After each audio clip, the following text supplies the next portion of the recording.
माशाअल्लाह, अल्लाह गवाह है कि जितने लोग यहाँ मौजूद है मैं उनको पहले कभी ना देखा ना मिला। हो सकता है कि ये लोग ने मुझे टीवी पे देखे या मेरे कैसेट देखे, लेकिन कोई शख्स अगर इस्लाम कबूल करना चाहता है तो मैं उसे रोक नहीं सकता हूँ, ना ये देश रोक सकता है। मैं आपसे ये पूछना चाहता हूँ भाई साहब, क्या आप पे किसी ने ज़बरदस्ती की इस्लाम कबूल करने के लिए? जी नहीं। किसी ने कोई फोर्स किया? जी नहीं। एनी फोर्स, माली या ताकत का? कुछ नहीं। आप अपनी मर्जी से करना चाहते? जी हाँ। आप मानते हैं कि एक खुदा है? जी हाँ। आप ये मानते हैं कि मोहम्मद सल्लल्लाहु अलैहि वसल्लम उसके आखिरी पैगंबर है? जरूर। इंशाअल्लाह मैं अरबी में कहूँगा और आप उसे दोहराइए। अशहदु अशहदु अल्लाह अल्लाह इलाहा इलाहा इल्लल्लाह इल्लल्लाह व अशहदु वाशहदु अन्ना अन्ना मोहम्मदन मोहम्मदन अब्दुहु अब्दुहु व रसूलुहु। व रसूलुहु। मैं गवाही देता हूँ मैं गवाही देता हूँ कि अल्लाह के अलावा कि अल्लाह के अलावा कोई माबूद नहीं कोई मामूद नहीं और मोहम्मद मोहम्मद सल्लल्लाहु अलैहि वसल्लम उसके बंदे और पैगंबर है। माशाअल्लाह, आप मुसलमान हो चुके। अल्लाह आपको जज़ाए खैर दे, अल्लाह आपकी मेहनत को कबूल फरमाए। और ये जो नौ मुस्लिम हैं, मैं उनसे इल्तिजा करता हूँ कि आप इस नाचीज के लिए भी दुआ कीजिए। आप जब इस्लाम में दाखिल होते हैं तो अल्लाह सुब्हानहू व तआला आपके सारे गुनाहों को माफ़ कर देता है। इसीलिए मैं आपसे फरमाता हूँ कि आप मेरे लिए भी दुआ करना इंशाअल्लाह। जी शुक्रिया। माइक नंबर 3 के अंदर खातून में कोई नॉन मुस्लिम हो तो सवाल कीजिए। यस, अस्सलाम वालेकुम। मैं इकरा इंग्लिश स्कूल धापोड़ी पुणे से हूँ। वो एक इस्लामिक स्कूल है। मैं वहाँ 7 साल से पढ़ा रही हूँ एज अ टीचर। एंड सब मुसलमान बच्चे प्लस उसमें क्रिश्चियनिटी है, हिंदू है, सब टाइप के बच्चे वहाँ पढ़ रहे हैं। उसमें एक खास बात मुसलमान लोगों को मैं कहना चाहती हूँ कि उन लोग में इतनी तो इंसानियत है कि उन्होंने कभी भेदभाव नहीं किए। आज वो स्लम एरिया है, लेकिन वो स्लम एरिया होते हुए भी कुछ मेंबर्स सब मुसलमान हैं, लेकिन वो लोग जितना आदर भाव से सम्मान दोनों लोगों को दे रहे हैं, उसके लिए मैं वो तारीफ करना चाहती हूँ। वो बात ठीक है, लेकिन सर आपके लिए मेरा एक सवाल ये है कि आपके इतने फॉलोवर्स हैं, आज वो दिख कर आ रहा है जो फॉलोवर्स है, तो आप प्लीज़ आपसे रिक्वेस्ट है कि पीस टीवी चैनल से आपके बातें हमारे तक पहुँच रही है, तो आप प्लीज़ हमारे लिए सही न्यूज़ चैनल का बंदोबस्त करिए। वो भी please sir, 1 minute, I want 1 minute मोर। बहुत दिन से लाइन लगाकर बहुत सवाल थे, लेकिन I am doing very short. और एक बात है कि आज जो अफवाह है, एक मुसलमान बम विस्फोट में पकड़ा गया। आज मैं मुसलमान लोगों में खड़े होकर उनकी तारीफ नहीं करना चाह रही। फैक्ट एंड फ्रैंक स्पीकिंग कि मेरा ये कहना है, 2 दिन के बाद न्यूज़ में ये माना जाता है कि कोई और था। ठीक है, आप लोगों से, आपसे ये चाहती हूँ कि आप हमारे तक सही न्यूज़ पहुँचाने की कोशिश करिए कि आपके चाहने वाले काफ़ी हैं। मैं पूना में भी आपका प्रोग्राम देख चुकी हूँ, आपके बहुत फॉलोवर्स हैं।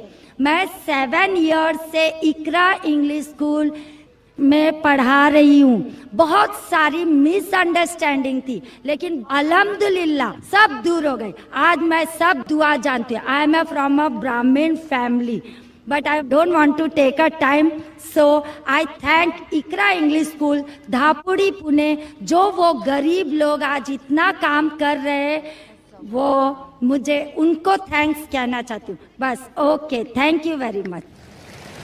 मैंने अच्छा सवाल पूछा है। सवाल के पहले ये कहा कि वो एक इस्लामिक इकरा स्कूल में पढ़ाती है, टीचर है दापोली पूना में, और वहाँ के मुसलमान बच्चे, हिंदू बच्चे, क्रिश्चियन बच्चे हैं, लेकिन मुसलमान बच्चे आपस में भेदभाव नहीं करते, जात पात में नहीं मानते। बिल्कुल अच्छी बात है, अल्हम्दुलिल्लाह। बहन का सवाल है कि मेरे मानने वाले बहुत है, ये मैं नहीं जानता हूं, अल्लाह सुब्हाना व तआला का करम है। जैसा मैंने कहा कि मैं नाचीज हूं, मैं कोशिश करता हूं कि इस्लाम का पैगाम फैलाऊं, और इस्लाम के पैगाम के वजह से माशाअल्लाह कई लोग माशाअल्लाह इस पैगाम को सुनते हैं। लेकिन जब भी जिसके भी फॉलोअर्स बढ़ते हैं उसके दुश्मन भी बढ़ते हैं साथ साथ। और हम जानते हैं कि दुनिया में सबसे ज्यादा माना हुआ शख्स, सबसे बेहतरीन इंसान इस दुनिया में मोहम्मद सल्लल्लाहु अलैहि वसल्लम, इसमें कोई शक नहीं, मोहम्मद सल्लल्लाहु अलैहि वसल्लम। लेकिन सबसे ज्यादा किताबें अगर कोई शख्स के खिलाफ लिखी गई है वो मोहम्मद सल्लल्लाहु अलैहि वसल्लम के खिलाफ। बहन का सवाल है कि वो पीस टीवी देखती है, पीस टीवी से खुश है, पीस टीवी से इस्लाम का पैगाम फैल रहा है। वो चाहती है कि एक ऐसा चैनल शुरू करूं मैं जो सही न्यूज इंसानों तक पहुंचाए। आप गोया के मेरे दिल में झांक के मेरे दिल की बात कह रही है। सर एक क्वेश्चन लास्ट ये- सर एक मिनट, जस्ट अ मिनट। आज सारी दुनिया की अर्थव्यवस्था बर्बाद हो रही है। साम्यवादी रूस की अर्थव्यवस्था लगभग समाप्त हो गई है। पूंजीवादी अर्थव्यवस्था खत्म होने के कगार पर है। क्या यह सही समय नहीं है कि मुस्लिम अर्थव्यवस्था को लागू कर दिया जाए? Thank you sir.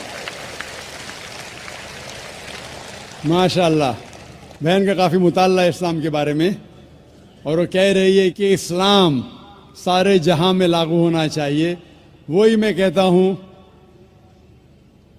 This Quran is the constitution. हर मुल्क का कॉन्स्टिट्यूशन होता है, ये इंसानियत का कॉन्स्टिट्यूशन है कुरान। इसीलिए इस कॉन्फ्रेंस का टाइटल है peace the solution for humanity. Islam इंसानियत के लिए हल। जितना इस्लाम फैलेगा उतनी ही इंसानियत की मुश्किलात दूर होगी। और ये कुरान इज द कॉन्स्टिट्यूशन। अगर ये कॉन्स्टिट्यूशन सारी दुनिया में लागू हो जाएगा, इंशाअल्लाह इस दुनिया के इंसानियत की सारी मुश्किलात दूर हो जाएंगी। आपने जैसे फरमाया कि एक न्यूज चैनल होना चाहिए, यह मेरी ख्वाहिश है। कई साल पहले ख्वाहिश थी कि एक इस्लामिक चैनल शुरू करूं, और जानता हूं कि इस्लामिक चैनल शुरू करना ये कोई खाने की बात नहीं, इट्स एन हरक्यूलियन टास्क। शुरू करने के बाद इस्लाम के मुताबिक, कुरान और हदीस के मुताबिक चलाना तो और मुश्किल काम है। ये अल्लाह ताला, और मैं हमेशा समझता हूं कि अगर जो भी चीज आप करना चाहते, आपको जो भी अल्लाह ताला ने दिया है वसाइल, उससे शुरू करो। आपके पास 100 रुपया, शुरू करो, रुको मत, जब वसाइल आएंगे तो शुरू करूंगा। हमने शुरू किया हमारे इदारे के जरिए, अल्लाह ताला ने हमारी मेहनत को कबूल फरमाया।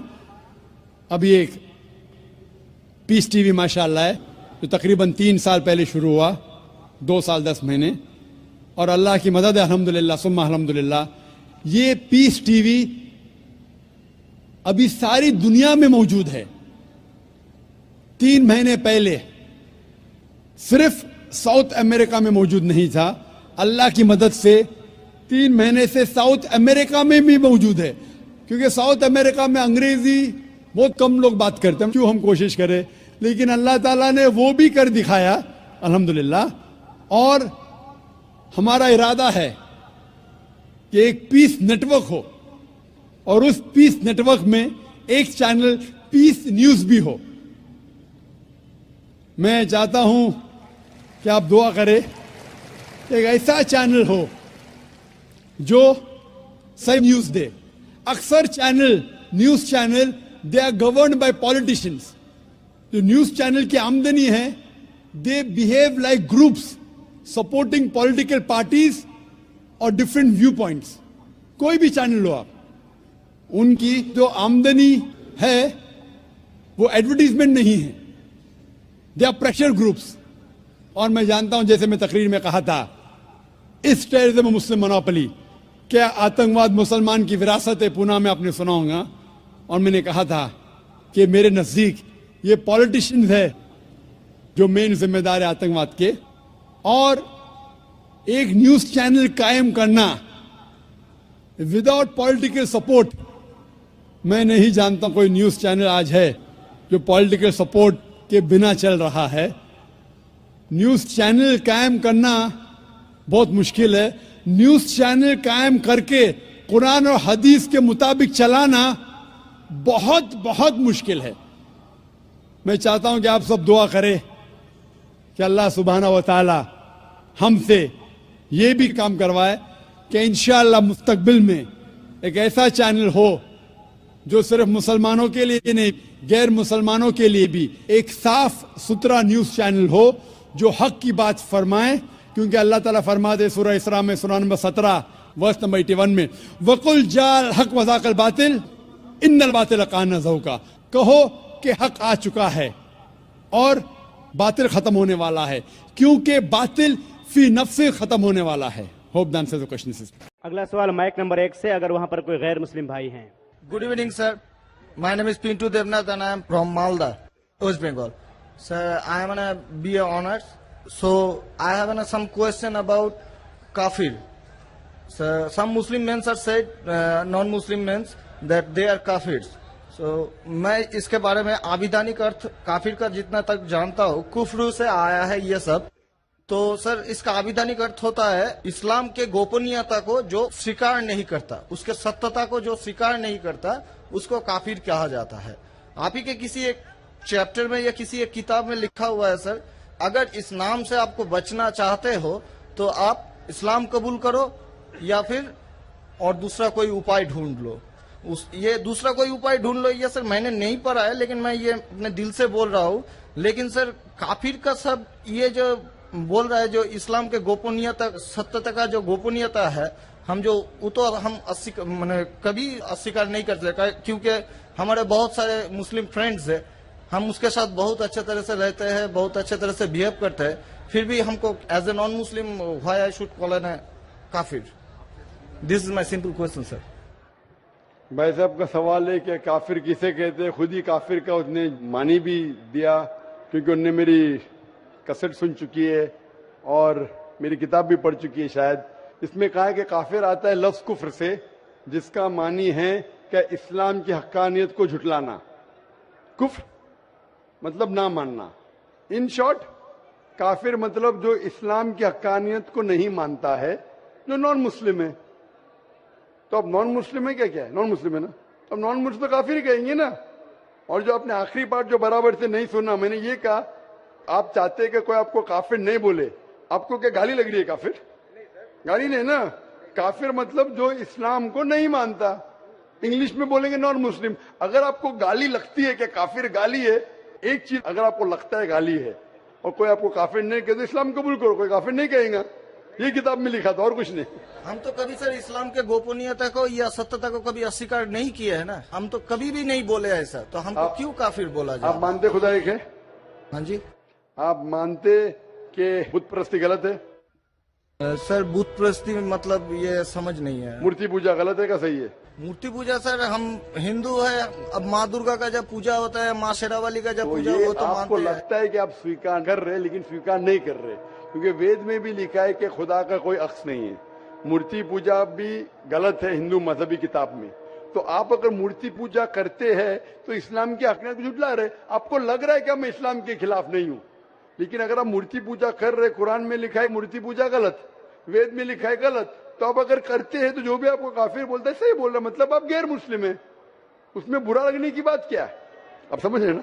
नहीं सर, आप बोल रहे कि मैं इस्लाम की हक्कानियत को नहीं झुटला रहा हूं। झुटला रहे तो है, आपने बोले मूर्ति पूजा करते मतलब झुटला दिए। अगर सर मैं इस जगह में कहता हूँ कि मैं मूर्ति पूजा को नहीं मानता, तब मैं काफिर नहीं हूँ। अगर आप बोलेंगे मैं एक खुदा में मानता हूँ, नहीं सर, मूर्ति पूजा में नहीं मानता हूँ। एकेश्वरवाद में हम मानते हैं एकेश्वरवाद को, लेकिन सर मूर्ति पूजा का जो बात है, अब शेरावाली की पूजा हो रही है या माता दुर्गा की पूजा हो रही है, वो तो सर झुटला नहीं सकते ना। हाँ, तो ये झुटलाएंगे तो ही आप वेद के करीब जाएंगे, फिर ही आप कुरान के करीब आएंगे। अगर नहीं झुटलाएंगे मतलब आप करीब नहीं है। उसका मतलब अरबी में कहेंगे काफिर, इंग्लिश में कहेंगे नॉन मुस्लिम, हिंदी में कहेंगे गैर मुस्लिम, अरबी, हिंदी, इंग्लिश। इंग्लिश में नॉन मुस्लिम। अच्छा sir, one more question for me sir, मैं एक नॉन मुस्लिम होकर क्या सर मक्का हज करने जा सकता हूँ? भाई साहब का सवाल है कि वो नॉन मुस्लिम होके मक्का हज करने जा सकते। मेरा पहला क्वेश्चन, आप क्यों हज करना चाहते? जब मानते ही नहीं मूर्ति पूजा गलत है। अभी सर मान लिए आपके पास, आप जब बोल रहे हैं तो सही होगा, मान लिए हम। मान लिया, अच्छा तो मैं पहला जवाब देता हूँ फिर आपके पास आता हूँ। आप मान लिए तो अच्छी बात है। क्यों गैर मुसलमानों को मक्का मदीना जाने की इजाजत नहीं है? क्योंकि हर शहर के कुछ शराइत होते हैं। जैसा कल मैंने कहा था, हिंदुस्तान में कुछ एरिया है जिसे कहते हैं कैंटोनमेंट एरिया। कैंटोनमेंट एरिया मतलब सिर्फ मिलिट्री के लोग जा सकते हैं, civilians not allowed. Civilian not allowed. आप सुन चुके मेरा जवाब, सिविलियन नॉट अलाउड। मैं कहूंगा नहीं, मैं हिंदुस्तानी नागरिक हूं, हिंदुस्तानी नागरिक है सही है, कैंटोनमेंट एरिया में अलाउड नहीं है। वो लोग जो अपनी जिंदगी देश को बचाने के लिए लगाए हैं उनको अलाउड है। उसी तरीके से मक्का मदीना हमारा इस्लाम का कैंटोनमेंट एरिया है। वो लोग जो अपनी जिंदगी देने को तैयार है इस्लाम के लिए, वो लोग का अलाउड है, बाकी लोग का अलाउड नहीं है। पहला जवाब। दूसरा जवाब, हर मुल्क में जाने के लिए वीजा की जरूरत है। वीजा मिसाल सिंगापुर में गया था पहली बार 1986 में, इमिग्रेशन फॉर्म में लिखा था डेथ टू ड्रग ट्रैफिकर। अगर ड्रग आपके पास मिला, कत्ल। मैं नहीं बोल सकता अरे डेथ पेनल्टी खराब है, सिंगापुर में आने का है, रूल को फॉलो करो, वरना सिंगापुर में मत आओ। आप समझे ना? इसी तरीके से हर कंट्री में जाने के शराइत है। अमेरिका जाने के लिए सबसे ज्यादा शराइत है। तुम ये करते, are you a terrorist? Sir जहाँ पर आपको भी रोका, are you a terrorist question है। किसने हाँ लिखा मैं अभी तक जानता नहीं हूं। किसने हाँ लिखा अभी तक मैं जानता नहीं हूं। Do you belong to terrorist organization? अभी तक के मैं नहीं जानता हूं किसने हाँ लिखा। ये क्यों लिखते पता नहीं मुझे। इसी तरीके से मक्का मदीना जाने के लिए एक अहम शर्त है, सबसे अहम शर्त जो जरूरी है वो ये है कि वो शख्स जो मक्का या मदीना जाना चाहता है वो अपने जबान से कहे ला इलाहा इल्लल्लाह मोहम्मद रसूलुल्लाह, ना कोई माबूद है सिर्फ अल्लाह के और मोहम्मद सल्लल्लाहु अलैहि वसल्लम के पैगंबर है। इसमें अगर आपको यकीन है तो आप जा सकते हैं। नहीं सर, इसमें बहुत एकदम यकीन है, क्योंकि हम जब 4 साल पहले ट्रेनिंग में थे तब हमारा एक दोस्त, मैंने दोस्त का दादा हुआ करता था बड़े भैया से, उसने हमको सिखाया कभी किसी मस्जिद के सामने से जाओ, अगर तुमको कुछ ना आए सिर्फ यही बात बोलो ला इलाहा इल्लल्लाह मोहम्मद रसूलुल्लाह। माशाल्लाह। बोलने के अलावा यकीन करते हैं खुदा के? हाँ जी। आपको यकीन है कि बुत परस्ती गलत है? आज से तो यकीन हो गया, ठीक है? आप आज से यकीन हो गया, कल क्या किया वो माफ हो जाता है। आप मुसलमान बन के कल क्या किया माफ हो जाता है। तीसरी चीज, क्या आप मानते मोहम्मद सल्लल्लाहु अलैहि वसल्लम आखिरी पैगंबर है? हाँ जी। तो आप मुस्लिम बनना चाहते हैं? अभी ये तो पिताजी और माताजी के ऊपर डिपेंड करेगा। आप बनना चाहते, पिताजी माताजी ने, आप बनना चाहते? हम अकेले बन के सर, वो लोग भी तो हमारे इंशाल्लाह आएंगे। वो आएंगे क्या नहीं, अल्लाह ताला उनको पूछेगा। पहले आप कबूल करेंगे फिर उनको लेके आएंगे ना। हम तो तहे दिल से आपका बोल रहे हैं कि हम कबूल करना मानते चाहते। खुदाई के? हाँ मानते बुत परस्ती गलत है? गलत है। आप मानते मोहम्मद सल्लल्लाहु अलैहि वसल्लम पैगंबर है? हाँ। आपको कोई भी जबरदस्ती करा ये कहने के लिए? नहीं। कोई दबाव नहीं। कोई भी आपको रिश्वत दे रहा है? नहीं। आप अपने दिल से करना चाहते हैं? हाँ, तहे दिल से। उसके बाद जिसको भी आप कहने के आप कह सकते हैं। तो मैं अरबी में कहूँगा, आप दोहराएंगे? Why not? अशहदु अशहदु अल्लाह अल्लाह इलाहा इलाहा इल्लल्लाह इल्लल्लाह व अशहदु व अशहदु अन्ना अन्ना मोहम्मदन मोहम्मदन अब्दुहु अब्दुहु व रसूलुहु। उरसुलुहु। मैं शहादत देता हूँ के अल्लाह अल्लाह के अलावा कोई माबूद नहीं और मोहम्मद सल्लल्लाहु अलैहि वसल्लम उसके पैगंबर और बंदे हैं। माशाल्लाह मुसलमान हो चुके। अभी मैं दुआ किया इंशाल्लाह अल्लाह ताला को और हिदायत दे, आपको सबसे बेहतरीन जिंदगी दे इस दुनिया में और आखिरत में भी। और मेरी आपसे इल्तिजा है कि ये पैगाम आप अपने वालिदैन के पास भी लेके जाइए, क्योंकि आपका फर्ज है कि आप उनको हक्कानियत बताएं सर। और इंशाल्लाह आपको अगर जाने का है मक्का, अभी आपको पासपोर्ट में चेंज करने पड़ेगा और इंशाल्लाह मक्का आप जा सकते हैं। इंशाल्लाह आपको मुश्किल है तो मुझे कहिए, मैं इंशाल्लाह आपको मक्का लेके जाऊंगा इंशाल्लाह। Sir one more question sir, please sir. Sir मैं सर एक मेरा सर लाइफ अचीवमेंट चाहिए सर, प्लीज सर एक ऑटोग्राफ देंगे आप? इंशाल्लाह अगर कोई पेपर आपके पास है पहने तो इंशाल्लाह मैं आपको दे देता हूँ इंशाल्लाह।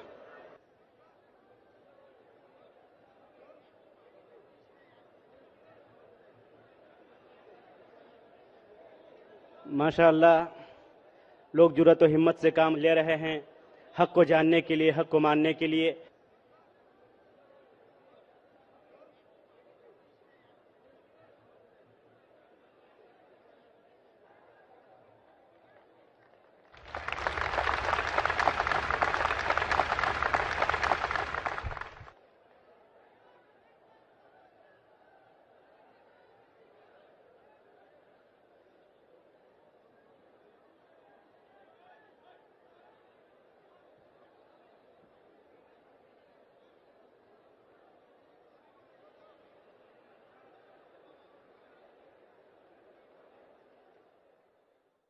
अगला सवाल माइक नंबर 3 से। अगर कोई है माइक नंबर 2 पर, वहां पर अगर कोई गैर मुस्लिम भाई हैं तो अपना सवाल कर सकते हैं। माइक नंबर 2 से।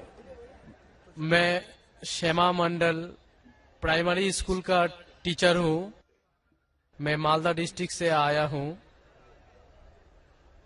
मेरा मन में बहुत दिन से कुछ सवाल है मेरा धर्म के प्रति, और जो स्वर्ग और नर्क के बारे में बार बार बोला जाता है, ये सचमुच क्या स्वर्ग और नर्क कहीं पर है? ये मैं जानना चाहता हूं। या ये डर है जो इंसान को गलत काम करने से रोकता है? इसके बाद मूर्ति पूजा के कारण रामदेव बाबा जी बोलते हैं, श्री श्री रविशंकर भी बोलते हैं कि मूर्ति पूजा, जैसे कि जो मूर्ति है जो अपना कर्म किया है, पहले धर लीजिए कि हम लोग कृष्ण को मानते हैं, तो कृष्ण ने जितना कर्म किया है, अगर हम मूर्ति को देखते हैं तो उसको गुण जो है वो हमें याद आने लगता है। तो ये पॉजिटिव बोलते हैं कि मूर्ति को देखने से उसके अंदर में जो अच्छाई गुण था वो हम में जाग जाता है और हम वैसा ही बनना चाहते हैं, अच्छा बनना चाहते हैं। मैं साहब ने 2 सवाल पूछा है। पहले सवाल ये है कि क्या स्वर्ग और नरक असली में है या सिर्फ डर पैदा करने के लिए इंसानों के लिए है? स्वर्ग और नरक असली है, जन्नत और जहन्नम असली है, और असली चीज भी डर पैदा करती है। जरूरी नहीं कि वो बनावटी होना चाहिए, असली है। और इसमें जो लोग गलत करेंगे वो नरक में जाएंगे, जो अच्छा काम करेंगे स्वर्ग में जाएंगे। जहां तक कि दूसरा सवाल है कि रामदेव बाबा और श्री श्री रविशंकर कहते हैं कि श्री कृष्ण को जब उसकी तस्वीर को देखते हैं, मूर्ति को देखते हैं, जो अच्छे काम किए वो याद आते हैं और आप उनके जैसा बन जाते हैं। ये कह रहे श्री श्री रविशंकर और रामदेव बाबा। आप श्री श्री रविशंकर में मानेंगे या वेद में मानेंगे? वेद कहती है, यजुर्वेद चैप्टर नंबर 32 वर्ष नंबर 3, न तस्य प्रतिमा अस्ति, उस ईश्वर की प्रतिमा नहीं। लिखा है शतशतर उपनिषद में चैप्टर नंबर 4 श्लोक नंबर 19, न तस्य प्रतिमा अस्ति, उस ईश्वर की कोई प्रतिमा नहीं, कोई अक्ष नहीं, कोई फोटोग्राफ नहीं, कोई पेंटिंग नहीं, कोई पिक्चर नहीं, कोई आइडल नहीं, कोई स्टैच्यू नहीं। तो आप श्री श्री रविशंकर की बात मानेंगे या वेद की बात मानेंगे? अगर आप श्री श्री रविशंकर की बात मानते हैं और वेद की बात को छोड़ देते हैं तो आप श्री रविशंकर के चेले बनते हैं, लेकिन वेद के नहीं। मैं भी अगर कुछ कुरान के खिलाफ बात करूं तो मुझे छोड़ दीजिए। मैं हमेशा कुरान का हवाला देता हूं। कुरान अल्लाह की किताब है, तो कुरान का हवाला देके कुरान की बात करता हूं तो मानो। अगर कुरान को मैं छोड़ दूंगा तो मेरी बात भी मत मानो। जो कुरान और सही हदीस के खिलाफ बात करता है, कितना भी बड़ा आलिम हो, उसकी बात मत मानो। उसी तरीके से मैं जो बात कर रहा हूं वेद की बात कर रहा हूं। तो अगर वेद की बात टकराती है श्री श्री रविशंकर से, रामदेव बाबा से, और मेरा डिबेट हो चुका है श्री श्री रविशंकर के साथ, मेरा डिबेट श्री श्री रविशंकर के साथ हो चुका है बेंगलोर के अंदर। और वो डिबेट देखिए आप, वो डिबेट का मौजू था concept of God in Hinduism and Islam in the light of the scriptures.